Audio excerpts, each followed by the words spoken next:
Welcome to study campus classes. চলো আবার একটা ভিডিও নিয়ে আমরা চলে এসেছি। যে সিরিজগুলো শুরু করেছি আমরা প্রিভিয়াস ইয়ার থেকে শুরু করে বিহারের উপর যে জিকেগুলো, তো সেগুলো তো একটা একটা করে আমরা পার্ট দিচ্ছি এবং বিহার জিকেটাও দিচ্ছি।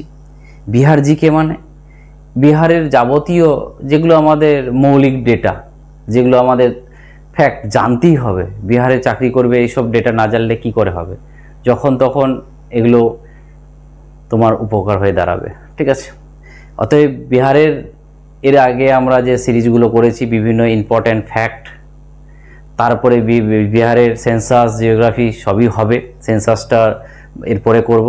এখন যেটা সিরিজ আজকে করব আমরা, যেটা তোমরা দেখতে পাচ্ছ বিহার জিকের উপরে পার্ট 5।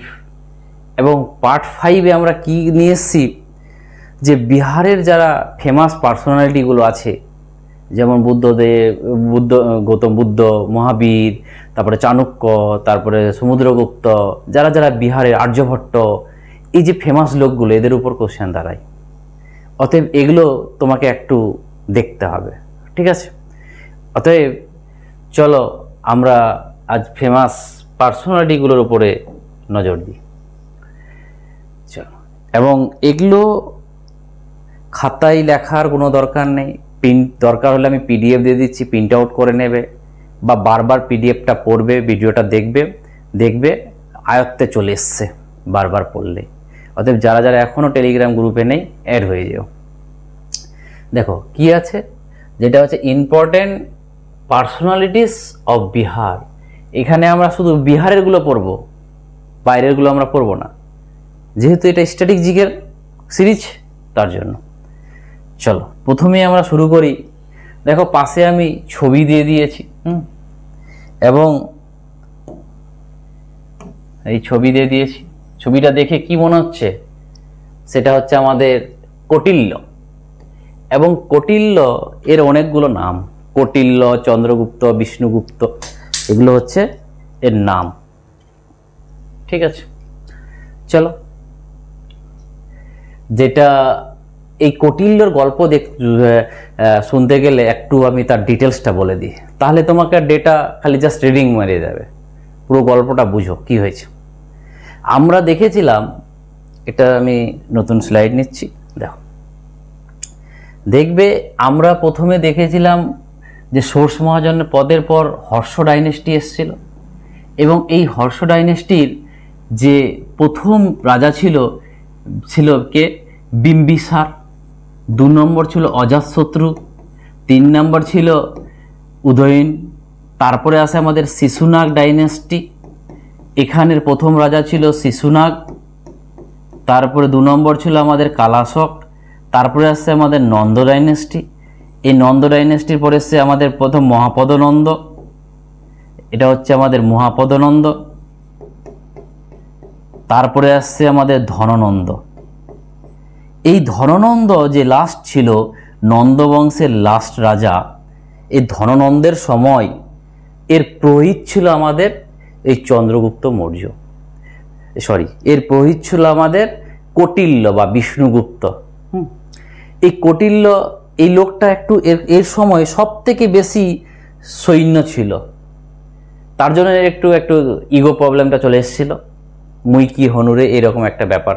ঠিক আছে, তো এই ধননন্দের মধ্যে কি এসছিল, এ ভুলভাল ল নিয়ে চলে আসছিল, জনগণের উপর ল নিয়ে চলে আসছিল। তখন তার যে পুরোহিত ছিল, যার নাম বিষ্ণুগুপ্ত, চন্দ্রগুপ্ত, কৌটিল্য, এ কি বলল, ওকে বলল যে রাজা এগুলো করাটা ঠিক নয়, এই লটা আমাদের প্রজাদের প্রতি ক্ষতি হবে। তখন ও চটে গেল যে তুমি আমাকে জ্ঞান দিচ্ছ, তুমি পুরোহিতের মতন থাকো। এবার কি বলো, তুমি আমার কোর্ট, বড় মানে রাগারাগি করতে বলেই দিল যে তুমি আমার কোর্ট থেকে বেরিয়ে যাও। তখন এই কৌটিল্য প্রতিজ্ঞা করলো, ওর কাছে ওর ছিল পিগডেল মানে হচ্ছে টিকি, যেটাকে আমরা টিকি বলি। তো দেখতে পাচ্ছ টিকি ছিল, টিকি আছে, দেখা যাচ্ছে না ওদিকে, পিগডেল।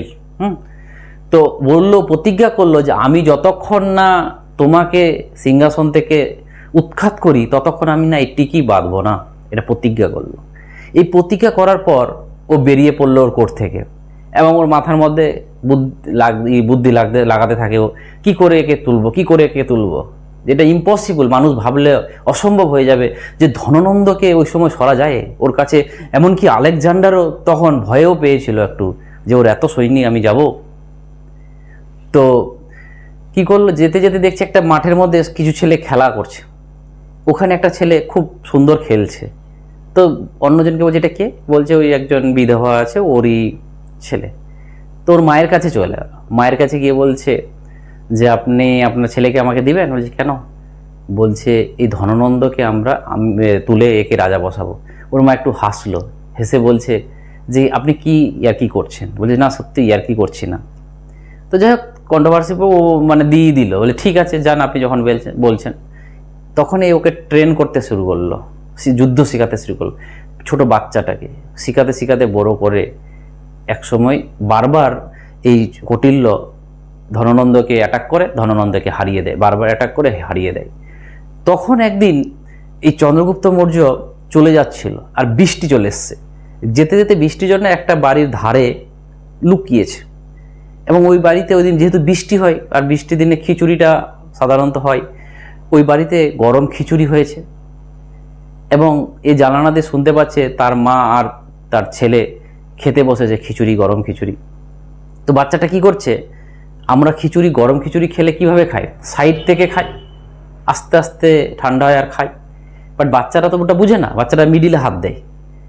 তখন ওর বাচ্চাটা মিডিলে হাত দিয়েছে, তখন ওর মা বলছে তুই কি বিষ্ণুগুপ্তর মতো হয়েছিস, কৌটিল্যের মতন হয়েছিস, যে ধননন্দকে একদম গিয়ে অ্যাটাক করছিস?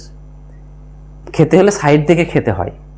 তখন চাণক্যর মাথায় নড়ে গেল, দিমাগ খুলে গেল, বলছে ঠিকই তো বলছে, আমি যদি সাইড থেকে ধ্বংস করতে করতে মারতে আসি তাহলে তো আমি তো জিতে যাব, আমি তো ডিরেক্ট ধননন্দকে গিয়ে অ্যাটাক করছি। এই বুদ্ধিটা নিয়ে গিয়ে ধননন্দ এই চাণক্য গিয়ে অ্যাপ্লাই করে এবং সাকসেস পায়, এবং চন্দ্রগুপ্ত রাজা হয়ে যায়। এবং যেহেতু ওর জন্য রাজা হলো, তো তাকেই প্রধানমন্ত্রী বানিয়েছিল। ঠিক আছে, এটা ছিল গল্প। এবার আমরা ডেটাতে আসি, কি আছে দেখো।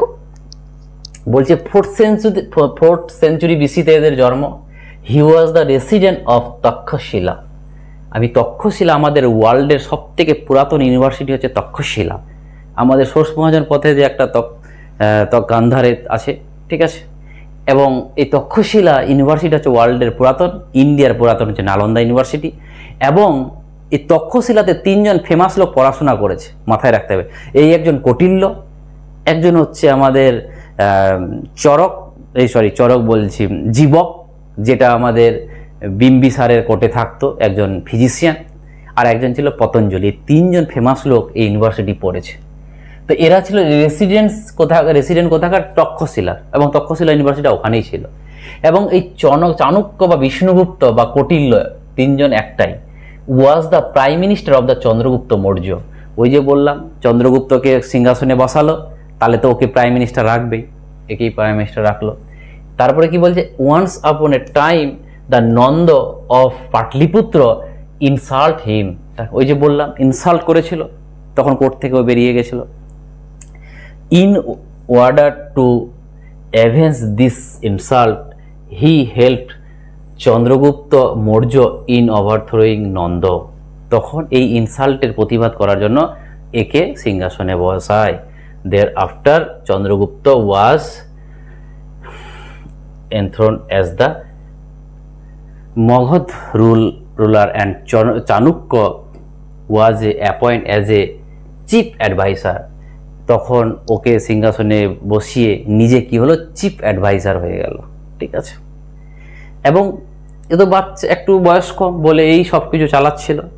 তারপরে 2 নম্বর পয়েন্টে কি বলছে, যে it is an unknown fact whether when and where Chanakya and Kautilya die.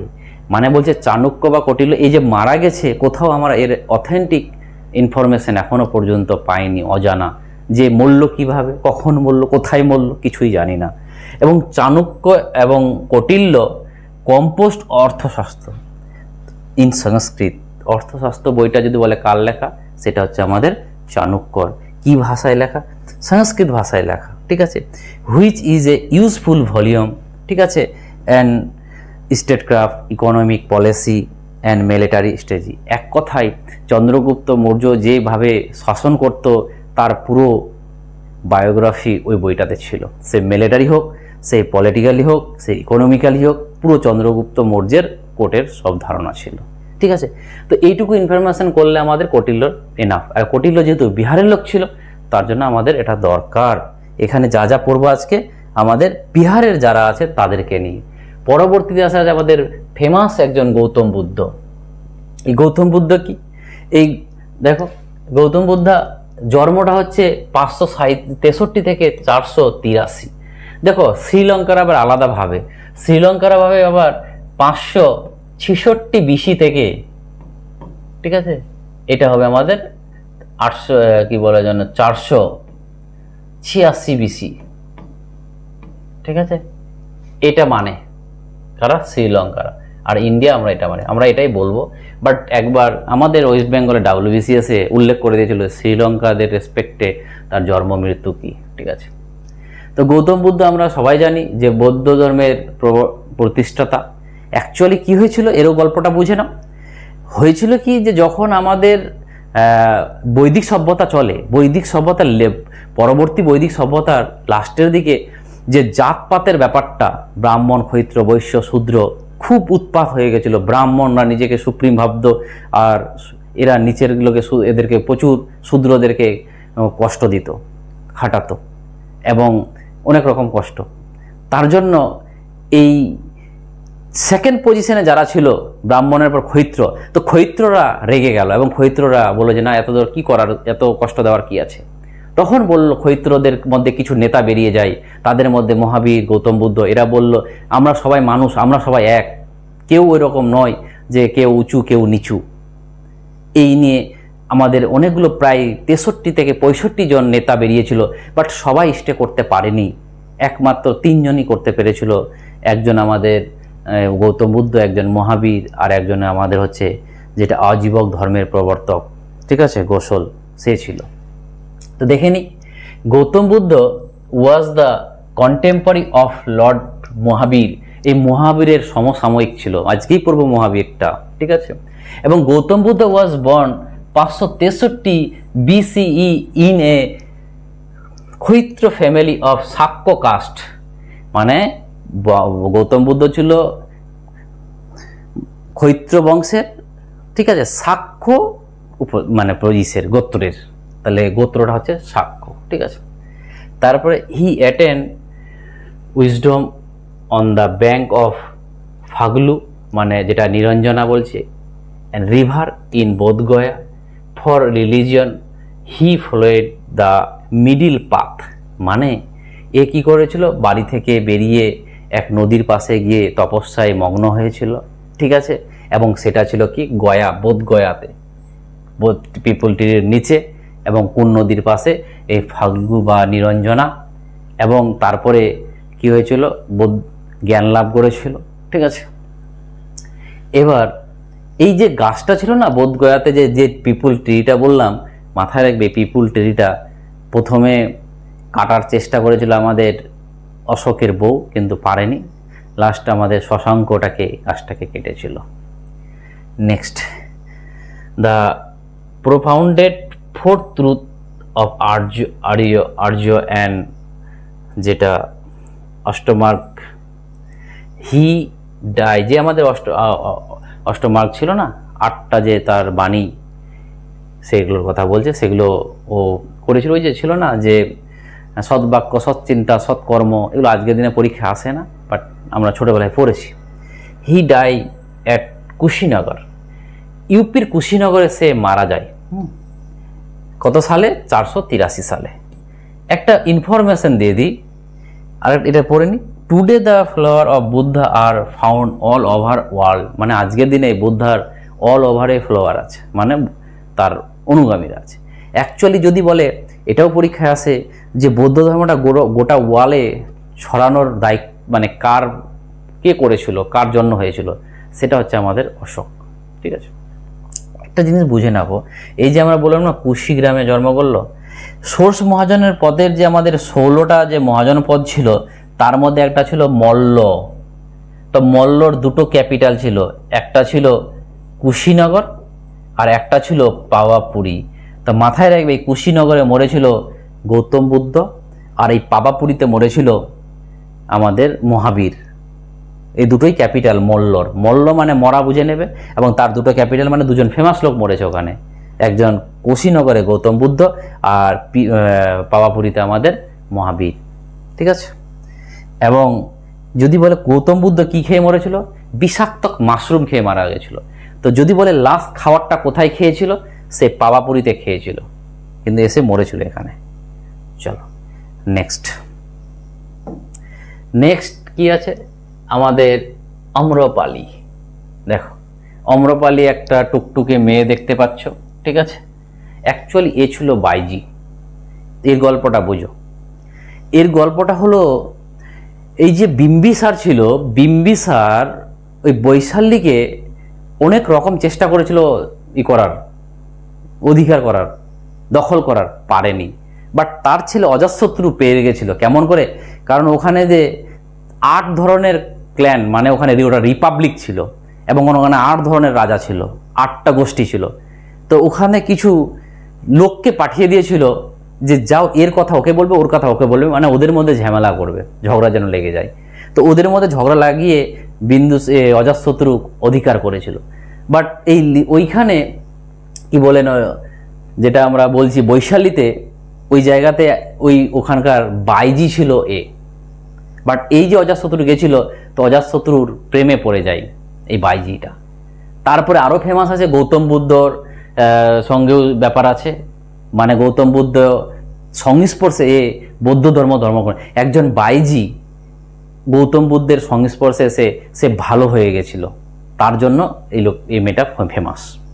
দেখো কি বলছে, যে Amrapali was a state dancer of Vaishali, মানে অ্যাকচুয়ালি পাতি বাংলায় আমরা বলবো বাইজি। ওখানে ওই রাজ্যের ড্যান্সার ছিল, দেখতে সুন্দর ছিল। At that time arrive of Buddha and Vaishali, যখন বুদ্ধা পৌঁছেছিল বৈশালীতে, তখন Amrapali invited him a lunch করার জন্য ওই বাইজি গৌতম বুদ্ধকে ডেকেছিল, এবং সে অ্যাকসেপ্টও করেছিল এবং গেছিল। ঠিক আছে। The spirit of patriotism of Vaishali was proof at that time Ajatashatru came to her shelter. যখন অজাতশত্রু মানে জায়গা চাই, ভেগে যাচ্ছিল যুদ্ধের সময়, জায়গা চাই, তখন ওই আম্রপালি তাকে জায়গা দিয়েছিল। এবং এটাই বুঝায় যে সে হচ্ছে দেশের জন্য ভালো, মানে মানবিকতা ভালো, সেটা প্রমাণ করে, এটাই বলছে। এবং আম্রপালি লাভ অজাতশত্রু, একে ভালোবাসায় পড়ে যায়। এবং তা সত্ত্বেও আম্রপালি কি করেছিল, রিজেক্ট করেছিল ফেভার অজাতশত্রুর, মানে ভালোবাসতো কিন্তু অজাতশত্রুকে বাঁচানোর জন্য অজাতশত্রুকে ছেড়ে দিয়েছিল। মানে এক কথায় বলে যে নিজের ভালোবাসাকে ত্যাগ করেছিল, স্যাক্রিফাইস করেছিল। ঠিক আছে, কার জন্য? অজাতশত্রুর জন্য। চলো নেক্সট কি বলছে দেখো, মহাবীরা। এই মহাবীরা যেমন আমাদের গৌতম বুদ্ধ বৌদ্ধ ধর্মের প্রবর্তক, ওই রকম আমাদের মহাবীর হচ্ছে জৈন ধর্মের প্রবর্তক। ঠিক আছে, যেহেতু এও বিহারের, এটাও জানতে হবে আমাদের। এবং জৈন ধর্মের যেহেতু প্রবর্তক, আমরা জানি কি ঋষভদেব ছিল জৈন ধর্মের প্রথম। টোটাল কতজন ছিল? 24 জন ছিল। 23তম ছিল পারশনাথ, 24তম হচ্ছে মহাবীর। তো চলো কি বলছে দেখো, এর জন্ম হচ্ছে 540 থেকে 468 BC, এবং শ্রী মহাবীর ওয়াজ বর্ন নিয়ারলি 2500 ইয়ার এগো, প্রায় 2500 বছর আগে জন্ম হয়েছে। কোথায়? কুণ্ডালগণ অ্যান্ড বৈশালী, মানে বৈশালীর নিকট একটা গ্রামে। ঠিক আছে। এবং হিজ চাইল্ড নেম ছিল Vardhaman, and the name of his father was Shuddhodana, Siddhartha. তার বাবার নাম ছিল সিদ্ধার্থ এবং মায়ের নাম ছিল ত্রিশলা। এবং মহাবীর ওয়াজ 24 তীর্থক এবং অফ জৈন রিলিজিয়ন বললাম 4 নাম্বার। প্রথম হচ্ছে ঋষভনাথ, 23তম হচ্ছে পার্শ্বনাথ, আর এ হচ্ছে মহাবীর। তারপরে after penance of the bank of Rijupalika, এও একটা নদীর পাশে, যেটা জামায়া বা জুম্বিকা ভিলেজ অফ 12 ইয়ার, এখানে 12 বছর সে সব তপস্যা করেছিল। এবং he attend the perception of the 10th day of Vaishali সুদী, মানে বৈশাখী সুদীর 10তম দিনতে সে তার অনশনটা ভেঙেছিল। এবং কি বলেছে, due to his hard devotion, মানে হচ্ছে তার প্রতীক, মানে যেটাকে আমরা কি বলি যে ভক্তি, 12 বছর ভক্তির পর সে keeping himself any from world, মানে ও সবার জগৎ থেকে সে আলাদা হয়ে 12 বছর থেকে যে করেছিল, তার জন্য সে নাম নিয়েছে কি মহাবীর। মহাবীরা নামটা নিয়েছে যে 12 বছর থেকে একটা মানুষ দেশকে ছেড়ে, দেশের জগৎ ছেড়ে অন্য জগতে থাকা, সেটা বিশাল একটা ব্যাপার। ঠিক আছে, তারপরে এইটা লাগবে না অত, অল কি করেছিল, কটা লেসেন, কটা কোশ্চেন, মানে লাগবে না এটার পয়েন্ট। চলো আমরা নেক্সটে যাই। নেক্সট কি বলছে, চন্দ্রগুপ্ত মৌর্য। তো অলরেডি তোমাদের চন্দ্রগুপ্ত মৌর্যের গল্পটা আমি বললাম। চন্দ্রগুপ্তের মৌর্যের গল্পটা কোথা থেকে শুরু হয়? চন্দ্রগুপ্ত মৌর্যের গল্পটা শুরু হয় তোমার ওই যে কৌটিল্য থেকে। তো কৌটিল্য কি হয়েছে দেখো, কৌটিল্য চন্দ্রগুপ্তকে সিংহাসনে বসিয়ে দিল। তারপরে কি হলো, এবার ওই যে আমাদের আলেকজান্ডার চলে গেছিল ওখান থেকে, এবার আলেকজান্ডার যেতে যেতে ব্যাবিলনে মারা গেল 323 বিসিতে। তখন আলেকজান্ডার ইন্ডিয়ার জায়গাটার হকদার হলো কে, সেলুকাস। তো সেলুকাস জায়গাটা যেহেতু পেলো, তো ওই জায়গা নিতে আসবে। ও এসে দেখছে চন্দ্রগুপ্ত মৌর্য রাজ করছে। তো চন্দ্রগুপ্ত মৌর্যের সঙ্গে 305 খ্রিস্টাব্দে যুদ্ধ হয়, বাট হেরে যায়। বাট তখন কিলো একটা ট্রিটি করলো, ইন্টারন্যাশনাল ট্রিটি যদি বলা হয়, প্রথম ইন্টারন্যাশনাল ট্রিটি, সেটা হচ্ছে আমার চন্দ্রগুপ্ত মৌর্যের সাথে। ঠিক আছে, কার? সেটা হচ্ছে সেলুকাসে। সেলুকাসে কে ছিল? আলেকজান্ডারের সেনাপতি। ঠিক আছে, এবার আলেকজান্ডার কোথা থেকে এসেছিল, তোমরা এটা কমেন্টে জানাবে। চলো এবার আমরা দেখি কি বলছে, যে চন্দ্রগুপ্ত মৌর্য জন্ম হয়েছিল 300, এটা জন্ম লাগে না, 322 থেকে 358, এটা লাগবে না। Chandragupta was the empire of who lead the foundation of Maurya dynasty. Maurya dynasty founder. There is no up to date knowledge about তার প্যারেন্টস, মানে আজ অব্দি তার প্যারেন্টসের সম্বন্ধে কেউ জানে না তারা কে। কেউ নিজের মতন ডিফাইন করে। অ্যাকর্ডিং টু পুরাণ কি বলছে, হি ওয়াজ দ্য স্টেপসন অফ রাজা নন্দ অফ মগধ, মানে মগধের রাজা নন্দের ছেলে, যার মুরা ফ্যামিলি সার্ভেন্ট, সে মুরা টাইপ থেকে বিলং করে। এবার বলছে according to another theory, Chandragupta Maurya was born in Mauriya Kshatra family থেকে অ্যান্ড পিপলিভান। তো বিভিন্নজন বিভিন্ন থেকে বলছে। তারপরে বলছে Chandragupta Maurya to organize his powerful army and dethrone the last ruler Nanda dynasty and establish the rule in Magध। ওই যে বললাম হেল্প করেছিল আমাদের কৌটিল্য। এবং Chandragupta Maurya accept his help the extent his empire up to, মানে চন্দ্রগুপ্ত মৌর্যকে হেল্প করেছিল কে, কৌটিল্য, এবং তার সাথে সাথে কাবুল, হেরাট, কান্ধার, বালুচিস্তান এগুলো অধিকার করেছিল। এবং he kingdom was extended up to north west of Hindukush range, মানে হিন্দুকুশ রেঞ্জের ওইখান পর্যন্ত দখল করতে পেরেছিল। এবং Chandragupta force the powerful opponent Seleucus, তখন সেলুকাস এর পাওয়ারফুল অপোনিয়ন হয়ে গেল।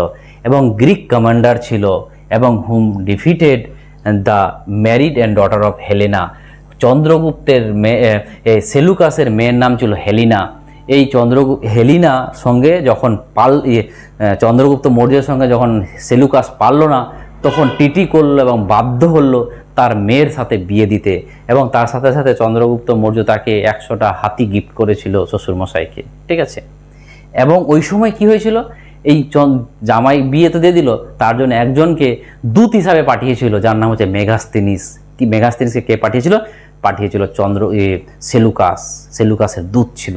আর মেগাস্তিনিস একটা বই লেখে ইন্ডিয়ার সম্বন্ধে, যেটা নাম হচ্ছে ইন্ডিকা, এবং ওই বইটাতে একটা সেন্টেন্স লেখা ছিল, India is a no slave, মানে ইন্ডিয়াতে কোনো দাস ছিল না, কিন্তু ভুল কথা বলেছিল, ইন্ডিয়াতে দাস ছিল, ঠিক আছে।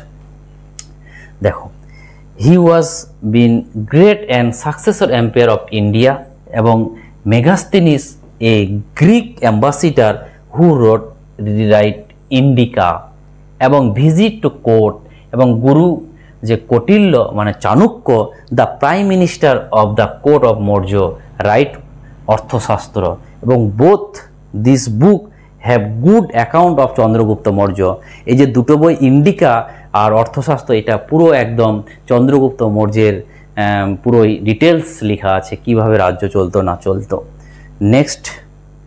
নেক্সটে আমরা কাকে পড়ব? গুরু গোবিন্দ সিং। শিখদের যে 10তম গুরু গোবিন্দ সিং, এটা পরীক্ষায় দেয় যে বাড়ি কোথায় ছিল, পাটনাতে, ঠিক আছে। এই গুরু গোবিন্দ সিং 10 নম্বর গুরু ছিল। প্রথমে আমাদেরকে গুরু নানক, 5 নম্বরকে গুরু অর্জুন, 9 নম্বরে কে তেজ বাহাদুর, 10এ হচ্ছে আমাদের গুরু গোবিন্দ সিং, মানে তেজ বাহাদুরের ছেলে। দেখো কি বলছে, গুরু গোবিন্দ সিং কবে, তারিখ লাগবে না, 1666-তে জন্মগ্রহণ করেছিল। মানে গান্ধীজি 1869, আর এ হচ্ছে 66-তে, এবং মরেছিল কত 1708 খ্রিস্টাব্দে।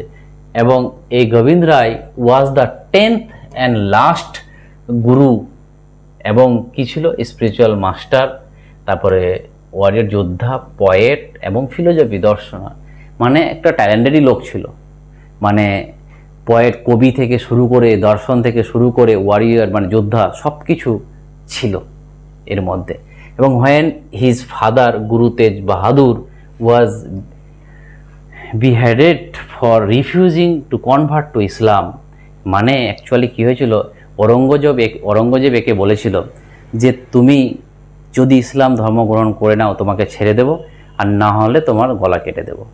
তখন এ কি বলে যেন করেনি, ইসলাম ধর্ম করেনি, এবং এর গলা কেটে দিয়েছিল, ঠিক আছে। এই জন্য শিখরা একটা কথা বলে যে গুরু স্যার দিয়া লেকিন স্যার নেই দিয়া, মতলব হচ্ছে যে গুরু কথা রেখেছে, ধর্ম রেখেছে, কিন্তু নিজের ধর্মটা বিক্রি করেনি, গলা কেটে দিল কিন্তু ধর্মটা গেছে। এবং Guru Gobind Singh was formally installed the leader of the Sikh at the age 9, মানে যখন তার বাবা মারা গেছিল, ওকে যে মেরে দিয়েছিল, মাত্র 9 বছর বয়সে সে 10তম গুরু হয়ে যায়। আর এই ছিল লাস্ট গুরু, এরপর আর গুরু হয়নি, বলেছিল এরপর থেকে সবাই গুরু হবে। আর এরপর থেকে খালসা বাহিনীটা তৈরি করে দিয়েছিল, কারণ সবাইকে মেরে দিচ্ছিল মুঘলরা, তার জন্য, ঠিক আছে। এবং his 4 son die during the life time of Mughal Sikh war, মানে Mughal Sikh war life time চলছিল, ওদের সবসময় লেগে থাকতো। এবং 4টা ছেলেই 10 নম্বর গুরু 4টা ছেলেকেই মেরে ফেলে মুঘলরা, এবং 2 জন ব্যাটেলে মরে, তারপর কেউ মুঘল আর্মির জন্য আর্মিতে 2 জন মরে, ঠিক আছে। নেক্সট আমাদের কে আছে, অশ্বঘোষ। তো অশ্বঘোষ তো জানো তোমরা যে এ কি লিখেছে, আমাদের একটা ফেমাস বই বলতে পারো, ঠিক আছে। দেখো এই লোকটা একটু কি টাইপের ছিল, ছবিটা দেখেই মনে হচ্ছে একটু ইগো পার্সন ছিল, ঠিক আছে, ইগো ছিল, ভালো লোকটা, খারাপ না। কি বলছে দেখো, he was the extremely intelligent person, মানে খুবই বুদ্ধিমান, খুবই ইন্টেলিজেন্ট ছিল, ঠিক আছে। এবং হি কম্পোজড যেটা বুদ্ধ চরিত্র, এটা তো খুব পরীক্ষায় আসে যে বুদ্ধ চরিত্র কার লেখা, তাহলে আমরা বলবো বুদ্ধ চরিত্র হচ্ছে অশ্বঘোষের লেখা। এবং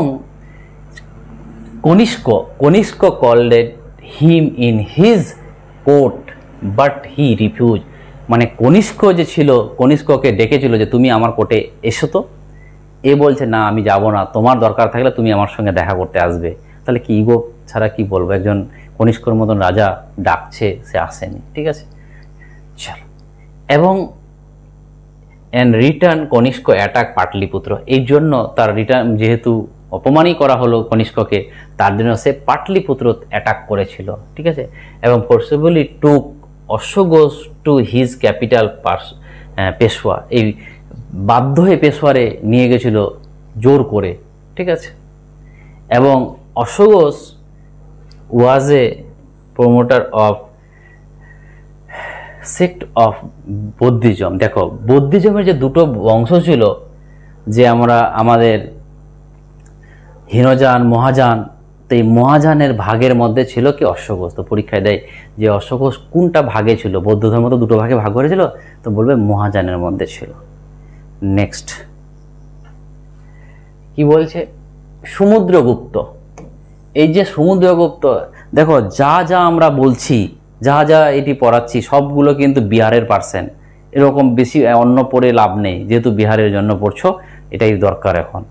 অতএব যারা যারা পেড কোর্সে ভর্তি হতে চাও, ঠিক আছে, 699 টাকা আমাদের পেড কোর্স চলছে। তার সাথে সাথে যদি মক টেস্ট নাও, মক টেস্ট সপ্তাহে 2টো আমাদের ক্লাস মক টেস্ট হবে, এই শুরু হচ্ছে এই উইক থেকে, এবং ফুল মক একটা হবে, টোটাল সপ্তাহে 3টা মক হবে। তাহলে মক প্লাস এটা যদি করো, আমি বলবো যে তোমরা 30 থেকে 35 মার্কস পাবে আউট অফ 40-এর মধ্যে। আর মক টেস্ট প্লাস যদি কোর্সটা নাও, তাহলে 899 টাকা ওয়ান টাইম, যতদিন না পরীক্ষা হয়। পরীক্ষা যদি 5 মাস পিছনে চলে যায় কোনো কারণবশত, 5 মাস কোর্সটা চলবে। চলো, এবং ডেসক্রিপশানে নাম্বার দেওয়া থাকে, কন্ট্যাক্ট করে নিও কারো দরকার হলে। দেখো, সমুদ্রগুপ্ত 335 থেকে 380 খ্রিস্টাব্দ পর্যন্ত ছিল, এবং was the 4th ruler of Gupta empire. দেখো, গুপ্ত এম্পায়ারের কি ছিল, প্রথম হচ্ছে কি শ্রীগুপ্ত, তারপরে ঘটোৎকচ, তারপরে হচ্ছে চন্দ্রগুপ্ত 1, 3টা তো হয়ে গেল। আর 4 নম্বর হচ্ছে আমাদের কি বলে যেন, সমুদ্রগুপ্ত, ঠিক আছে। এবং ওই ঘটোৎকচ এবং শ্রীগুপ্ত ছিল মহারাজ, আর চন্দ্রগুপ্ত 1 ছিল মহারাজ ধীরাজ টাইটেল। আর তারপরে আমাদের সমুদ্রগুপ্ত তো অনেক ছিল। এবং the son and successor of Chandragupta 1, মানে চন্দ্রগুপ্ত 1 এর পরই সে সিংহাসনে বসে। His rule was one of the expansion of the mark first by the conquest of the his immediate neighbourhood. মানে ফার্স্ট টাইম সমুদ্রগুপ্ত কী করেছিল, পাশাপাশি যে রাজ্যগুলো ছিল অন্যজনের কাছে, সেগুলোকে দখল করেছে। তারপরে ও কী করেছে, দে বাই ক্যাম্পেন দ্য ইস্টের দিকে অ্যান্ড সাউথের দিকে, তারপরে ইস্ট এবং সাউথের দিকে সে গিয়েছে। আস্তে আস্তে সে chiefdoms and kingdoms were subdued and forced to pay tribute him. তারপরে সে জোর করে ওই দূরেরগুলোকে অধিকার করার চেষ্টা করেছে। এবং কি বলছে, much of the knowledge of Samudragupta military and exploit come from the Allahabad pillar of অশোকার যে এলাহাবাদ পিলার আছে সেখান থেকে। দেখো, সমুদ্রগুপ্তের সভাকবিকে হরিসেন, আর হরিসেন লিখেছিল কি এলাহাবাদ পরিস্থিতি। তো এলাহাবাদ পরিস্থিতি আমাদের সমুদ্রগুপ্তেরই সব কিছু আমরা লিখতে পাই, হ্যাঁ। অ্যান্ড হুইচ ইনক্লুড দ্য পরিস্থিতি এবং the dead and virtual of the Gupta empire. এবার কথা হলো যে নেক্সট আর কি আছে, বলছে যে going by the inscription and Samudragupta exert direct and indirect control over much of the India subcontinent and kingdom of Nepal and Punjab। মানে নেপাল এবং পাঞ্জাব থেকে শুরু করে in the north of the Pallava dynasty, Pallava kingdom at Kanchipuram and south ইস্টের কুঞ্চিপুরামে যে এলো আমাদের পল্লব ডাইনেস্টি, এবং এই পল্লব ডাইনেস্টি পর্যন্ত অধিকার করেছিল। আর একটা জিনিস এখানে বলার আছে যে এই পরীক্ষায় দেয় সমুদ্রগুপ্তের পর সাকসেসর কে এসেছিল, তো আমরা বলি চন্দ্রগুপ্ত 2, বাট যদি আরও ভিতরে ঢোকা যায় ওই জায়গাতে একটা গল্প আছে। এই সমুদ্রগুপ্ত যখন মরে যায়, তার বড় ছেলেকে রাজা করা হয়, এবং তার বড় ছেলের নাম ছিল কি আমাদের রামাগুপ্ত। বাট রামাগুপ্তর সঙ্গে বিয়ে হয়। রামাগুপ্ত অতটা ক্যাপাবল ছিল না রাজ্য চালার মতন, তার জন্য রামাগুপ্ত রাজ্য যেহেতু বড় ছিল ওই জন্য ওকে রাজা করা হয়েছিল, এবং তার ভাই ছিল চন্দ্রগুপ্ত টু। কিন্তু এই রামাগুপ্ত কি করলো, বিয়ে করলো অন্য একটা রানীর মেয়েকে বিয়ে করলো, রাজরানীকে বিয়ে করলো, এবং ওই রাজরানীকে একজন শক রাজা তাকে পছন্দ করত, এবং শক রাজার পছন্দ থেকে মেয়েকে যেহেতু বিয়ে করে নিল, ওই শক রাজা এর কাছে চলে আসলো রামাগুপ্তের কাছে, এসে বলছে তোমাকে আমি কিছু করব না, তুমি তোমার ওয়াইফকে আমাদেরকে হ্যান্ড ওভার করে দাও, আমি তোমাদেরকে ছেড়ে দেব। এই রামাগুপ্ত বলছে আমি তো পারবো না যুদ্ধ করতে, তাহলে নিয়ে যাবেন আমার বউকে, নিয়ে যাবে যাক। তখনও বউকে দিয়ে দিয়েছে, চলে যাচ্ছিল। যেতে যেতে রাস্তায় দেখা গেল যে একটা শুনতে পেল, চন্দ্রগুপ্ত টু মানে তার ছোট ভাই যেমনি এমনি ওর ভাবিকে নিয়ে চলে যাচ্ছে, বৌদিকে নিয়ে চলে যাচ্ছে। তখন রাস্তায় গিয়ে ওদের সঙ্গে যুদ্ধ করে এবং ওই শক রাজাকে হারায়। তারপরে ওকে ওয়াইফকে নিয়ে আসে, এবং ওই ওয়াইফকে এনে আগে নিজের বড় দাদাকে মার্ডার করে, তারপরে নিজের ওয়াইফকে বিয়ে করে, তারপরে সে সিংহাসনে বসে। তখন থেকে ওই জন্য বলা যায় প্রথম রামাগুপ্ত, কিছুদিন রামাগুপ্ত ছিল, তারপরে হয়েছিল চন্দ্রগুপ্ত টু। তো এই যে গল্পটা বললাম যে সমুদ্রগুপ্ত থেকে চন্দ্রগুপ্ত টুয়ে কিভাবে কনভার্ট হলো, এই গল্পটা লেখা আছে আমাদের কোথায়, দেবীচন্দ্র গুপ্তম, যার লেখককে বিশাখা দত্ত। আর বিশাখা দত্ত আর একটা বই লিখেছিল যেটা হচ্ছে মুদ্রা রাক্ষস। এবার মুদ্রা রাক্ষসে কোনটা লেখা আছে জানো, যেটা আমি আগে গল্প বললাম যে চন্দ্রগুপ্ত মৌর্য থেকে ধননন্দ থেকে চন্দ্রগুপ্ত মৌর্যকে কি করে বসালো কটিল্য, ওই যে গল্পটা ওটা লেখা ছিল মুদ্রা রাক্ষসে। মানে এই মুদ্রা রাক্ষসের লেখা ওটা ছিল বিশাখা দত্তের মুদ্রা রাক্ষসে লেখা ছিল। মানে বিশাখা দত্তের দুটো বই, একটা মুদ্রা রাক্ষস, একটা হচ্ছে দেবী চন্দ্রগুপ্তম। এবং মুদ্রা রাক্ষসে ছিল কি করে ধননন্দ থেকে চন্দ্রগুপ্ত মৌর্য আসলো তার গোটা কাহিনীটা, আর দেবী চন্দ্রগুপ্তম থেকে সমুদ্রগুপ্ত থেকে দ্বিতীয় চন্দ্রগুপ্ত, যাকে আমরা যেহেতু শক রাজাকে হারিয়েছিল তার জন্য এটাকে আমরা বিক্রমাদিত্যও বলি। তো এই গল্পটা লেখা আছে। এই যে ইনফরমেশনগুলো এগুলো তোমাদের হিস্ট্রিতেও কাজে দেবে, হিস্ট্রির যে কোনো পরীক্ষাতে তোমরা এগুলো কাজে লাগতে পারো। যাই হোক, আজকে আমরা এখান থেকে শেষ করছি, কারণ এইটা আমি পুরো যারা যারা ফেমাস লোক আছে এর বিহারের তাদেরকে আমি কমপ্লিট করব। অতএব তোমরা গোটা ভিডিওগুলো দেখো, শেয়ার করো, তাহলে আমাদের এনার্জি বাড়বে যে আমরা কিছু একটা করছি, ভালো লাগবে। আর কিছুই না, লাইক শেয়ার করো, ভালো লাগবে, তাহলে আমরা কি করব নেক্সট আরও উদ্যোগ হব যে ভিডিও বানাই। ঠিক আছে, এমনি আমরা তো কোনো ফ্রি অফ কস্টই চালাচ্ছি, তোমাদের জন্য তো কিছু চাইছি না। বাট তোমরা জাস্ট লাইক শেয়ার, যে গ্রুপগুলোতে আছো, যারা বিহারের জন্য পড়াশোনা করছে তাদেরকে শেয়ার করো, তাহলে তোমাদেরও ভালো হবে, আমাদেরও ভালো হবে, আমরা আরও তোমাদেরকে আরও কিছু দিতে সাহায্য পারবো। চলো, থ্যাংক ইউ।